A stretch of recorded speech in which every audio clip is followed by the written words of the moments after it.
একাদশী করে এসেছিল না দ্বাদশীতে ভগবান বলেছিল না পদ্মা আমি মাংস খেতে চাই, তবে যে কোনো মাংস নয়, ত্রিসত্য অঙ্গীকারে আবদ্ধ হও। তুমি যদি তোমার কর্ণের যদি সহধর্মিনী হও, তার ধর্মের কাজে তোমাকে সাহায্য করতে হবে। পদ্মা আগু পিছু বিচার করেনি বাবা, ত্রিসত্য অঙ্গীকারে আবদ্ধ হলো। আর আবদ্ধ হয়ে যেই না দাঁড়িয়েছে, ভগবান রূপী অতিথি বলেছিল পদ্মা আমি এই দ্বাদশীতে মাংস খাবো, তবে সে মাংস মৃগ মাংস, পক্ষী মাংস নয়। দিতে যদি হয় তোমার একমাত্র পুত্র বিশ্বকেতুকে হাড়ি কাটে রাখো, তার দেহটা টুকরো টুকরো করে মাংস করে আমার সেবায় দাও। পদ্মা বলেছিল বাহ বা ঠাকুর বাহ, আমি দেব, আমি দেব ঠাকুর দেব। কারণ বিশ্ব যখন আমার গর্বে ছিল আমি তো বলেছিলাম এ ছেলেটা যেন বৈষ্ণব সেবায় যায়। তাহলে আজকে আমি ভেঙে পড়বো কেন? কাঁদিস না মন, কাঁদিস না, কাঁদবি না। ছুটে গেল বিশ্বকেতুর কাছে, হরিবালা ছেলে গো, আমরা পারলাম না একটা হরিবালা সন্তান তৈরি করতে। যেই না দাঁড়িয়েছে বিশ্বকেতু ছুটে গিয়ে মার কোমর জড়িয়ে ধরেছে। ও মা তুমি কাঁদছো কেন মা? তুমি কি আমার জন্য কষ্ট পাচ্ছ? না বাবা। তাহলে তোমার চোখে জল? খোকা আমার বাড়িতে এক বৈষ্ণব এসেছে, মাংস খেতে চায়, খাইয়ে দাও, কিছু তো অভাব নেই, তো তুমি কাঁদছো কেন? অন্য কোনো মাংস নয়, তোর দেহটা হাড়ি কাটে রাখতে হবে, তোর দেহটা মাংস করে বৈষ্ণব সেবায় দিতে হবে। বাহ মা, এর জন্য তুমি ভেঙে পড়ছো? পড়ো না মা, আরো ভগবানের কাছে হেসে আমাকে বিদায় দাও। যেটা তুমি চেয়েছিলে আজকে তো সেটাই পূর্ণ হয়েছে। তোমার ছেলে বৈষ্ণব সেবায় যাচ্ছে। খেতো না মা, তুমি কাঁদলে আমার যাওয়ার পথ পিছল হয়ে যাবে। আমার হাসি মুখে বিদায় দাও। সেই বিষকে কেটে টুকরো টুকরো করে মাংস করে বৈষ্ণব সেবায় দিল। কিন্তু পরক্ষণে কি হলো বাবা? সেই খেলার মাঠ থেকে সেই মরা ছেলে আবার ফিরে আসছে। আজকের লীলায় বটু বলছে ও বাবা হতেও তো পারে, যেমন মহাভারতে যেমন হয়েছিল আজকের তো হতে পারে। চারজন যে তোমার বাড়ি বসে হয়েছে, হয়তো তোমার আরাধ্য দেবতা। ধরো অস্ত্র, কাটো মাথা। বাবা উন্মাদ পাগল হয়ে গেল। একদিকে মনে করে আমার ছেলে চাই, একদিকে মনে করে অতিথি সেবা। এই সেবা দেব না অতিথি সেবা দেব না আজকের আমার ছেলে, এই দুটো চিন্তা করতে করতে বাবা উন্মাদ পাগল হয়ে গেল। আর পাগল হয়ে গিয়ে অস্ত্রটা হাতে করে তুলে নিয়েছে। আর অস্ত্রটা তুলে নিয়ে একমাত্র সন্তানের মস্তকটাকে অতিথি সেবা দেবে বলে ছেদন করে দিল। আর যখনই ছেলের মাথাটা কেটে দিল, ওই ছেলের দেহটা দোকানের ভিতরে আর মাথাটা বাইরে পড়ে ছটফট করছে। কৃষ্ণ কোথায়, কৃষ্ণ কোথায়, প্রাণ সখাকে আমি কোথা গেলি বাবুরি দেখা আমার প্রাণে সখারি। কৃষ্ণ কৃষ্ণ কৃষ্ণ কৃষ্ণ কৃষ্ণ কৃষ্ণ কৃষ্ণ রে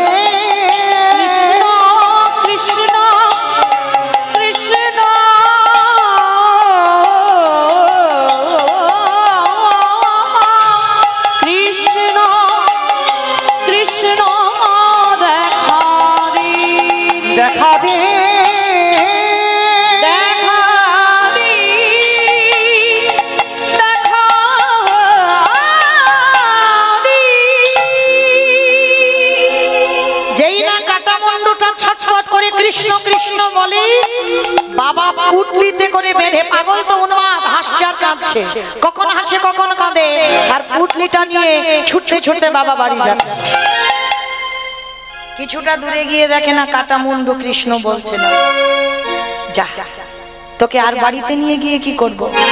ছেলের মাথাটা নিয়ে বাবা যমুনার জলে ছুঁড়ে ফেলে দিয়ে, আর ওদিকে দোকানদার পাটা টেনে বাবা যেই না দেখছে গলায় যজ্ঞসূত্র, এ তো ব্রাহ্মণের ছেলে, হ্যাঁ রে খোকা চল, লোকজন জেনে যাবে আমরা ব্রহ্ম হত্যা করেছি, সময় থাকতে থাকতে এর দেহটা যমুনার জলে ফেলে দি। বস্তা বন্দি করে দোকানদার দেহ দিল যমুনায়, আর বাবা মাথাটা ফেলে দিল যমুনায়। ভগবানের এমন লীলা, ভাসতে ভাসতে ভাসতে ভাসতে দুটো একই জায়গায় এসেছে। সন্দীপনী মনি ঘরে গিয়ে মনটাকে চেপে ধরেছে, কাঁদবি না কাঁদবি না, এটাই তো তুই চেয়েছিলিস, তোর ছেলে বৈষ্ণব সেবায় যা, কাঁদবি কেন, অতিথি সেবা দে।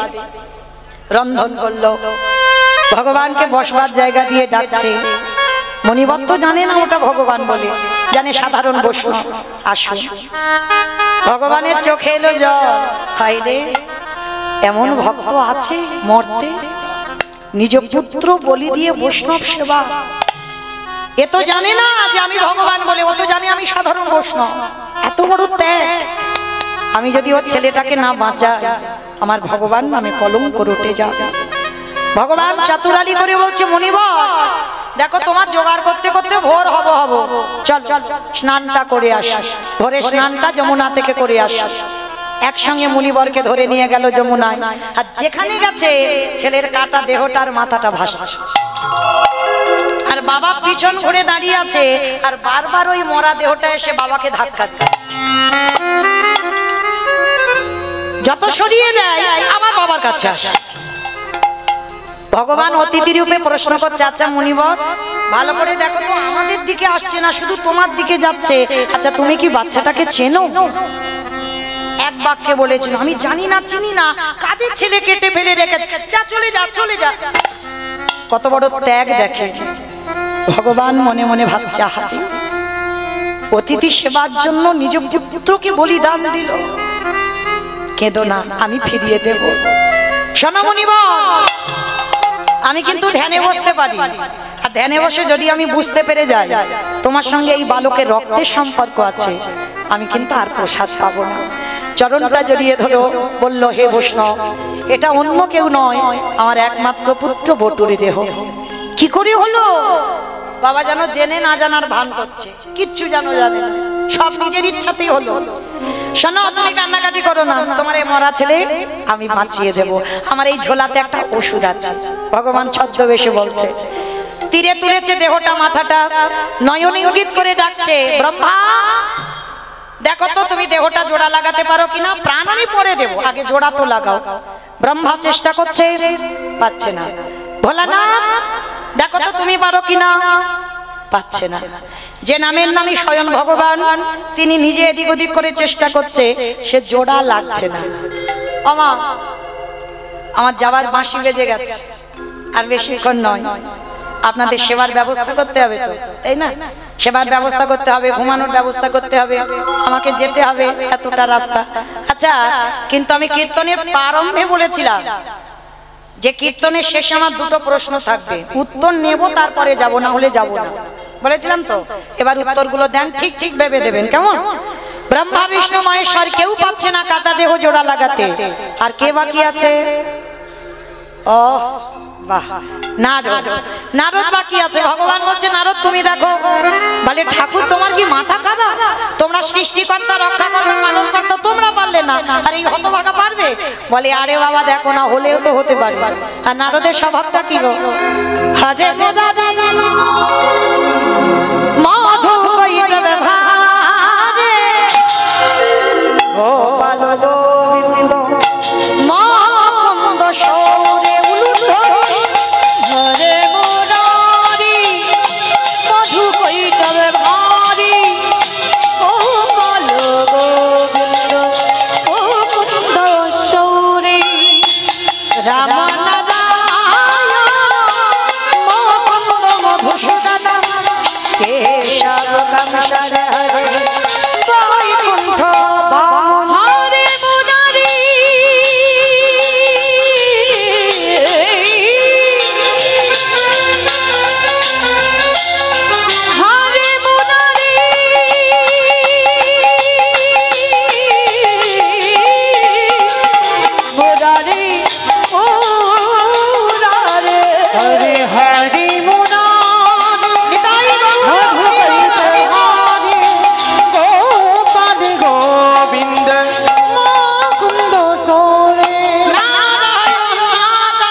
সঙ্গে সঙ্গে আঠার মতো দুটো আটকে যেই না আটকে গেছে নারদ মুনি তো ছমছম ও ঠাকুর ঠাকুর আজকে আমি জোড়া লাগাতেই লেগে গেল এটা কি করে হলো ঠাকুর বলে নারদ মনে করে দেখো ত্রেতা যুগের কথা যেদিন সীতা মাকে উদ্ধার করব বলে ওই হনুমানের দল ভল্লুকের দল সবাই সাগরে একটা করে পাথরে ফেলে আর সেই পাথরগুলো জলে ভাসে আর যার বউ চুরি হয়েছে সে কিচ্ছু করছে না একটা সম্মানের ব্যাপার আবার ভয় ওরা ফেলছে ভাসছে আর আমি ফেলছে যদি ডুবে যায় ভাই লক্ষণ হ্যালো কটা বাজে ভাই 12:15 বাজে 12:15 কটা বাজে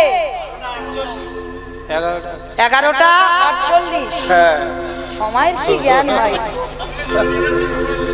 না না না না আমি বলছি না তো রামচন্দ্র বলছে আমি বলবো কেন আমার যেন তোমরা কেউ ভুল ভেবো না যে মৌমিতা টাইম জানতে চাইলো আমি নয় রামচন্দ্র বলছে লক্ষণকে কটা বাজে বলে 12টার কাঁটা যায় যায় বাপ বলে দেখ সব ঘুমাচ্ছে কিনা চারিদিকে দেখছে বাবা সব পরিশ্রম হয়েছে ঘুম ঘুম ভাব এইবার রামচন্দ্র কি করেছে বেলা 12টা বাজতে যাচ্ছে ছোট নুড়ি একটা পাথর নিয়ে রাত ওই দুপুর বেলা একটা নুড়ি পাথর নিয়ে একেবারে সাগরের কাছে গিয়ে আর যেই না ফেলেছে বাবা পাথরটা সঙ্গে সঙ্গে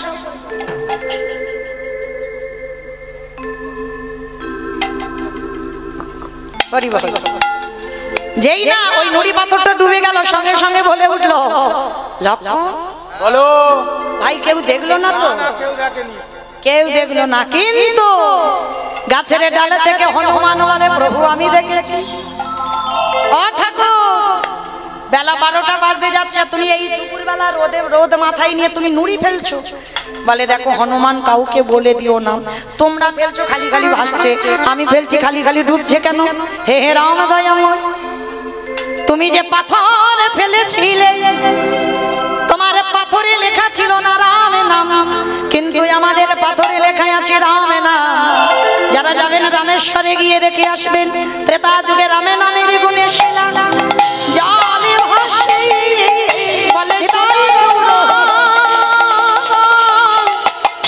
রামে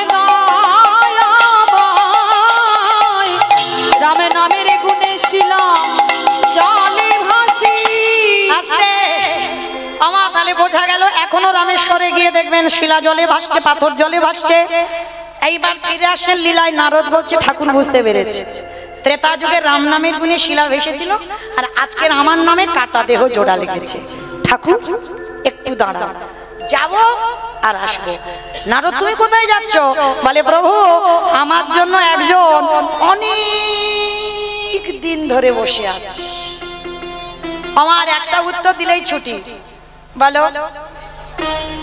বাহ প্রশ্ন করার আগে উত্তর রেডি খুব ভালো লাগলো মা খুব সুন্দর শুনেছেন এইরকম না হলে বাবা কীর্তন হয় তাই না ভালো লাগলো তাহলে সেই মর্তধামের মা লীলার প্রথমে যে প্রশ্নটা করেছিল কীর্তন শুনলে কি হয় গাইলে কি হয় ভগবানকে ভক্তি শ্রদ্ধা করলে কি হয় একাদশী করলে কি হয় ভজন সাধন করলে কি হয় যে মা জিজ্ঞাসা করেছিল সেটা সাধারণ কোনো মা নয় দেবী দুর্গা যোগ মায়া ভগবান মা চরণ ছাড়া কোন লীলা পূর্ণ করতে পারে না মাকে আশ্রয় করতে হবে এইবার ছুটে গেল সেই মার কাছে সবে তোমার উত্তর পেলাম এতক্ষণ পর সেই যে 8টার সময় প্রশ্ন করেছো আর সবে 12টায় উত্তর এতক্ষণ টাইম লাগলো উত্তরটা খুঁজতে তা মা বলছে হ্যাঁ বাবা কি পেলে বলে শোনো মা শোনো নাম যদি বলার মতো বলা যায় নাম যদি শোনার মতো শোনা যায় ভগবানকে ভজনের মতো যদি ভজন করা যায়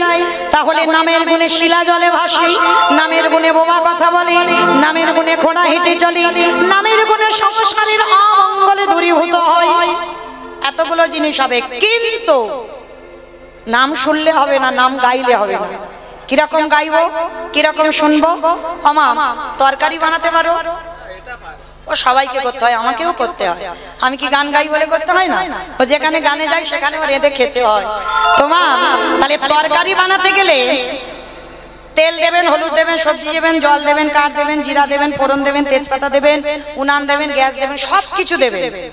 কোনটা না দিলে খাওয়া যায় না? লবণ।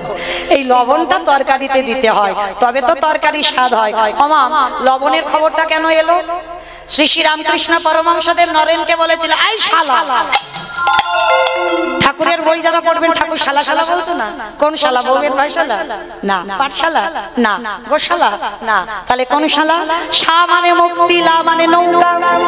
ওই মুক্তির নৌকাতে ঠাকুর পারাপার হয়ে যাবে। তা নরেনকে ডেকে বলতো, শোন শালা, একটা কথা বলি, সারা জীবন নাচানাচি করলে ভগবান পাবি না। ভগবান পেতে গেলে মাঝে মাঝে গাছের গোড়াতে জল দে। গাছের গোড়াটাকে ঈশ্বর পরমা কৃষ্ণ সচিদানন্দ বিগ্রহ অনাদিরাদি গোবিন্দ সর্বকারণের কারণ। ভগবান হচ্ছে আমাদের আদি একজনই ভগবান, আর দেব দেবী এরা ভগবান নয়। একলি ঈশ্বর কৃষ্ণ আর সব ভৃত্য, যারে জয়ছে না চায় তারে তৈছে করে না। ভগবান বললো, আমার মাথায় এত চাপ রাখতে পারবো না, একটু ভাগাভাগি করে দিলাম। যেমন লক্ষ্মী পুজো কেন করবো? ধান চাল ভালো হবে। সরস্বতী পুজো বিদ্যা বুদ্ধি, গণেশ পুজো ব্যবসা বাণিজ্য, ওইটাই ও আগে বলবে। মানে কার্তিকের মতো একটা ছেলে চাই। মনসা পুজো, তাই তো, যাতে সাপে কাটতে না পারে। ভগবান বলছে সবার দায়িত্ব দিয়েছে, কিন্তু মূল গাছের গোড়া হলো আমি। যেমন বাবা, যদি বাবা মা জীবিত থাকে, যদি এক সংসারে সবাই থাকে, ছেলে বউ নাতিপতি সব, তাহলে বলো তো দেখি, নিমন্ত্রণ পত্র যদি লেখা হয়, কার নামে লেখা হয়? বৌমার নামে হবে। বৌমার নামে? হাসনাবাদে কি বৌমার নামে হয়? বাবার নামে। আর বাবাকে বলা মানে সব নিমন্ত্রণ হয়ে যাওয়া। ঠিক বিশ্বপিতা হলোই আমার ভগবান। ভগবানের চরণে যে একবার প্রণাম দিতে পারবে, তারই অচিরে কৃষ্ণ প্রাপ্তি হবে। কৃষ্ণ প্রেমে দিয়ে ডাকলে পরে অচিরে কৃষ্ণ প্রাপ্তি হবে। আমার তরকারির খবর এখন জানা হলো না। তরকারির খবরটা তো জানতে হবে। তরকারিতে লবণ দিলে তবে তরকারির স্বাদ হয়। আর যারা ভগবানের ভজন সাধন করেন, মা দেখবেন চোখের জল যদি কোনোদিন মুখে যায়, নোনা ভাব, লবণ নয়। তরকারিতে লবণ দিলে তবে তরকারির স্বাদ হবে। কীর্তন শুনলে হবে না, কীর্তন গাইলে হবে না, নাচানাচি করো, সব করো, কিন্তু মাঝে মাঝে লবণ রূপী চোখের জলে তার চরণে দিও। আর কীর্তন গাইতে গাইতে, শুনতে শুনতে লবণ রূপী চোখের জল যদি গোবিন্দ চরণে দিতে পারো, তাহলে অনায়াসে বৈকুণ্ঠে তোমার যাত্রা হবে। ওই নয়ন জলে ডাকলে পরে অনায়াসে বৈকুণ্ঠ লাভে হবে। আস্তে আমার ফিরে আসো লীলায়। এইবার নারদ মুনি সেই মাকে বলে সন্দীপনী মনির ঘরে বৈষ্ণব সেবা হলো। সেবার পরে ভগবান বলছে, এবার আমি আসি, দাঁড়াও, পরিচয়টা দাও। ও মা, আমি কালকে থেকে এসে বলছি আমি বৈষ্ণব বৈষ্ণব, আমি কি পরিচয় দেব? তুমি বৈষ্ণব? তুমি যেদিন আমারে দুবারে এলে, তোমার বাম চরণে 8টা চিহ্ন, ডান চরণে 11টা চিহ্ন, দুটো চরণে রয়েছে তোমার 19টা চিহ্ন। তোমার অঙ্গ থেকে বাইরে হলো চন্দন কর্পূরের গন্ধ, তোমার বদন থেকে বাইরে হলো ননির গন্ধ। সত্যি করে বলো তুমি কে? আরে বাবা সত্যি বলছে, এই কান বলে আমি আর ভুল করব না, আমি অন্য কেউ নয়। আমি আবার বলে বৈষ্ণব। আমার ছেলেটা মরে গিয়েছিল, আমি কি কেঁদেছিলাম তোমার পা ধরে? বাঁচালে কেন? ছাপ বাবা, ছেলে মরে গেল, কান্নাকাটি করবে, বাঁচিয়ে দিলাম। এখন বলছে কেন দিলে, কি জন্য দিলে? বাবা কান বলছি, না বলছি, জীবনে আর ভুল করব না, আমি আসি। দাঁড়াও, পরিচয়টা দাও। নারদ মুনি ঠেলা দিয়ে বলছে, ও ঠাকুর, তুমি তো মরতে নেমেছো ভক্তকে কৃপা করবে বলে, তাহলে এখনো ছলনা করো কেন? হে দয়াময়, একেবারে দেখাবো তোমার স্বরূপে দেখা। আমি ওই রূপে বড়,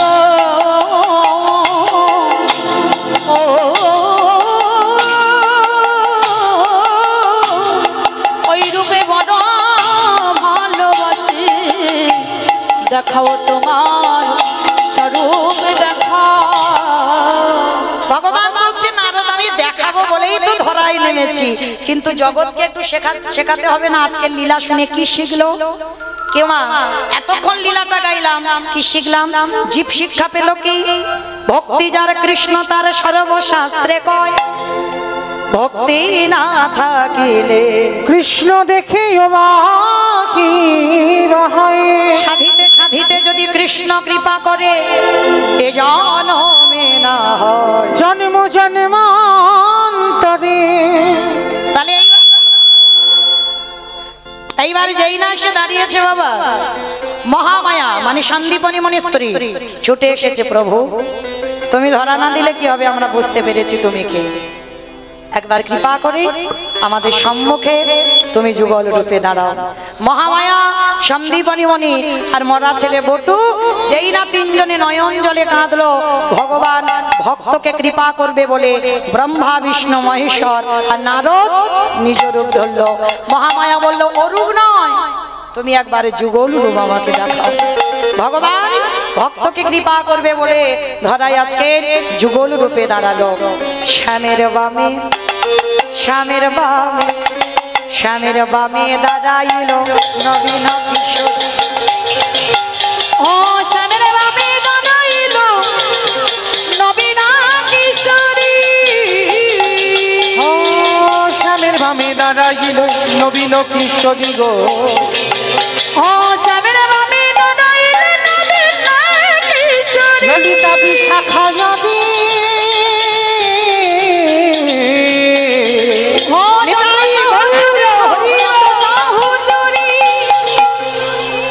দেখি আমাদের তো যাবার বাঁশি বেজেছে, আমার বাবার আবার আদেশ কটা ভজন গাইতে হবে। তাহলে দেখি সবাই একটু হাত, সবাই পদ্মের পাতায় পাতায় দিচ্ছে করতালি। ও পদ্মের পাতায় পাতায় দিচ্ছে করতালি।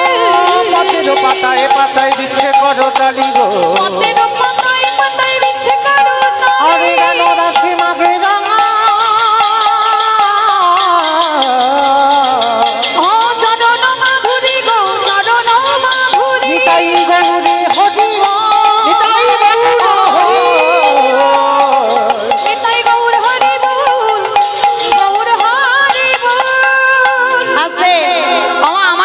গাইবে সবাই, সবাই গাইবে, সবাই বলবে তো?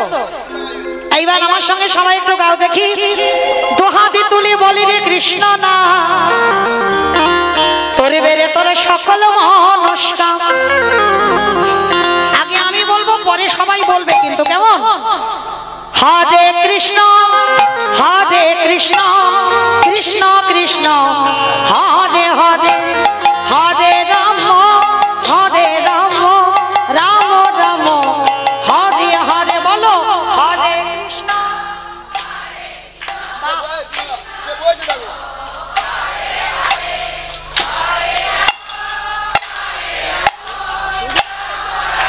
বাহ।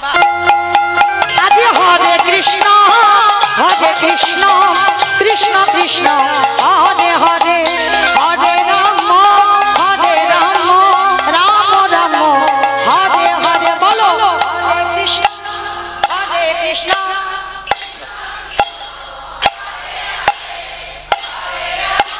বাহ।